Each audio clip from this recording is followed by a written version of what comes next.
చుకున్న తర్వాత ప్రజలు ఈ విధమైన తీర్పు ఇచ్చారు అంటారు. రైట్ కోటిరెడ్డి ఒక్క నిమిషం హోల్డ్లో ఉండండి. అరవింద్ గారు కమ్యూనికేట్ అవుతారు. అరవింద్ గారు. కోటిరెడ్డి గారు నమస్కారం. నమస్తే, చెప్పండి అరవింద్ గారు. హైదరాబాద్, రంగారెడ్డి, మెదక్ తప్ప అంటే పాత జిల్లాల్లో 3 జిల్లాలు తప్ప మిగతా 7 జిల్లాల్లో టీఆర్ఎస్కి ఎక్కడ సానుకూల పవనాలు లేవు. ఈ 3 జిల్లాల్లో మాత్రమే కాస్త గణనీయమైనటువంటి సీట్లుగా పొందుతున్నటువంటి పరిస్థితి కనిపిస్తోంది. దీన్ని మీరు ఎట్లా చూస్తారు? ఖచ్చితంగా అంటే ఇక్కడ దక్షిణ తెలంగాణ, ఉత్తర తెలంగాణ ఇలా విభజించి చూసినట్లయితే దక్షిణ తెలంగాణ మొత్తం కూడా కాంగ్రెస్కి అనుకూలమైనటువంటి వాతావరణం కనిపిస్తూ ఉంది. ఫర్ ఎగ్జాంపుల్ కొంతమంది అంటే ఈ పార్టీలో ఉన్నటువంటి కొంతమంది నాయకుల్ని ఆయన దూరం చేసుకున్నటువంటి ఎగ్జాంపుల్ ఖమ్మం జిల్లా ఉంది. ఖమ్మం జిల్లాలో పొంగులేటి శ్రీనివాసరెడ్డి ఖచ్చితంగా ఆ జిల్లా వరకు మాత్రం ఆయన బలమైన నాయకుడుగానే మనం చెప్పుకోవచ్చు. బలమైన నాయకుడు అని తెలిసి కూడా తనని దూరం పెట్టి వాళ్ళల్లో ఒక రకమైనటువంటి ఆగ్రహాన్ని కలిగించారు. దాని కారణంగా ఈరోజు ఫలితాలు అంటే ఆ జిల్లా మొత్తం రాజకీయాన్ని కూడా ఒక్కసారిగా మార్చేటువంటి వాతావరణం క్రియేట్ చేయడానికి పొంగులేటి చాలా తీవ్రంగా కృషి చేశారు. అతన్ని బీజేపీ వైపు మరల్చుకోవడానికి బీజేపీ వాళ్ళు ప్రయత్నించారు. సరే, ఆయన కారణాలు ఆయనకున్నాయి. మొత్తంగా కాంగ్రెస్ వైపు రావడంతో ఈ రోజున భద్రాచలం మినహా అక్కడ ఉన్నటువంటి 10 నియోజకవర్గాల్లో 9 నియోజకవర్గాలు అంటే కొత్తగూడెం సిపిఐ పోటీ చేసినప్పటికీ మొత్తం కాంగ్రెస్ అలయన్స్లోనే ఉంది కాబట్టి మొత్తంగా అక్కడ ఉన్నటువంటి 9 నియోజకవర్గాలు పూర్తిగా కాంగ్రెస్ ఖాతాలోకి వచ్చాయి. అలాగే నల్గొండ జిల్లాలోనూ అలాగే ఉంది. నల్గొండ జిల్లాలో నాయకులు చాలా మంది విషయంలో విపరీతమైనటువంటి వ్యతిరేకత ఉంది ప్రజల్లో.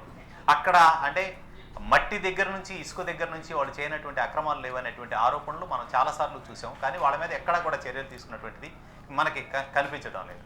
అలాగే ఇప్పుడు హైదరాబాద్ చుట్టుపక్కల ప్రాంతాల్లో ఉన్నటువంటి జిల్లాల్లో అంటే రంగారెడ్డి ఇట్లాంటి చోట మాత్రమే కొంతవరకు బీఆర్ఎస్ సానుకూలత కనిపిస్తుంది తప్పితే మిగతా అన్ని జిల్లాల్లో కూడా కాంగ్రెస్కి పూర్తిగా అనుకూలంగా బీఆర్ఎస్కి వ్యతిరేకంగా ఫలితాలు మనకి కనిపిస్తాయి.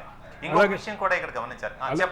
అలాగే పువ్వాడ అజయ్ కుమార్, వేముల ప్రశాంత్ రెడ్డి, ఇంద్రకరణ్ రెడ్డి, శ్రీనివాస్ గౌడ్ అంటే ఒక ఉద్యమ నేపథ్యంలోంచి వచ్చినటువంటి శ్రీనివాస్ గౌడ్ కూడా ఈరోజు ఓటమి దిశగా ఉన్నారు.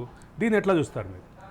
ఖచ్చితంగా శ్రీనివాస్ గౌడ్ కానివ్వండి, పువ్వాడ కానివ్వండి, ఇలా మంత్రులుగా అంటే ఎవరైతే కీలక స్థానాల్లో ఉన్నారో బీఆర్ఎస్లో వారందరికీ కూడా ప్రజలకు గుణపాఠం చెప్పేటువంటి ఒక వాతావరణం మనకి క్లియర్గా కనిపిస్తూ ఉంది.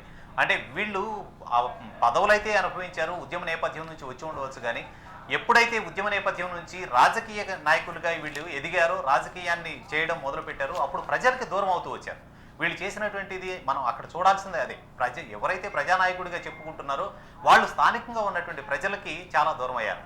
ఇక భూ కబ్జాలు వంటివి, అలాగే ధరణి పోర్టలు ఇట్లాంటి అంశాలు కూడా ప్రజల్లో తీవ్రమైనటువంటి వ్యతిరేకత రావడానికి కారణమైంది. శ్రీనివాస్ గౌడ్ ఇవాళ ఓడిపోవడానికి ఆయన చేసినటువంటి దందాల మీద వచ్చినటువంటి ఆరోపణలపై ప్రభుత్వ పరంగా కానీ పార్టీ పరంగా కానీ ఒక్క చర్య కూడా తీసుకోకపోవడం అనేది మనకి ఇది చూడాలి.